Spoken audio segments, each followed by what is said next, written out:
পশ্চিমবঙ্গের শিক্ষাঙ্গনে জাতীয়তাবাদী আবেগের পালে নতুন হাওয়া লেগেছে।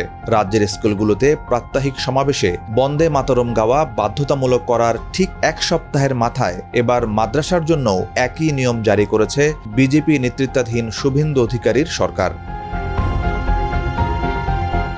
পশ্চিমবঙ্গ সরকারের মাদ্রাসা শিক্ষা দপ্তরের এক নতুন নির্দেশিকায় বলা হয়েছে, রাজ্যের সংখ্যালঘু বিষয়ক ও মাদ্রাসা শিক্ষা দপ্তরের অধীন সব স্বীকৃত সরকারি সাহায্যপ্রাপ্ত এবং সাহায্যবিহীন মাদ্রাসায় ক্লাস শুরুর আগে প্রাত্যহিক সমাবেশে জাতীয় স্তোত্র বন্দে মাতরম গাওয়া এখন থেকে বাধ্যতামূলক।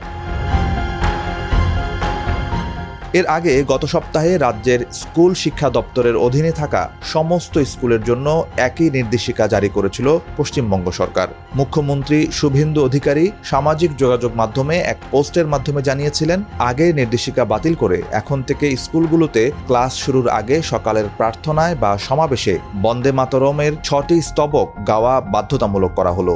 সেই ধারাবাহিকতায় এবার মাদ্রাসার জন্য একই সিদ্ধান্ত গ্রহণ করল রাজ্য সরকার। স্বাধীনতা লড়াইয়ে বন্দে মাতরম যেমন এক শক্তিশালী স্লোগান হিসেবে কাজ করেছিল, তেমনি সাম্প্রতিক সময়ে ভারতের রাজনীতি ও সংস্কৃতিতে এটি আবারও আলোচনার কেন্দ্রে উঠে এসেছে। গত ফেব্রুয়ারিতে কেন্দ্রীয় সরকার বন্দে মাতরমকে জাতীয় সঙ্গীত জনগণমনের সমমর্যাদা প্রদান করে। এরপর সরকারি অনুষ্ঠান ও স্কুলে এর পূর্ণাঙ্গ পরিবেশন বাধ্যতামূলক করে। এরপর থেকেই বিভিন্ন রাজ্যে এই স্তোত্রকে ঘিরে রাজনৈতিক বিতর্ক শুরু হয়। সম্প্রতি তামিলনাড়ু এবং কেরালায় শপথ গ্রহণ অনুষ্ঠানে এই স্তোত্র বাজানো নিয়ে বিতর্ক দেখা দিয়েছিল। তামিলনাড়ুতে জাতীয় সঙ্গীতের আগে বন্দে মাতরম বাজানোয় মুখ্যমন্ত্রী জোসেফ বিজয়ের সমালোচনা করেছিল ডিএমকে।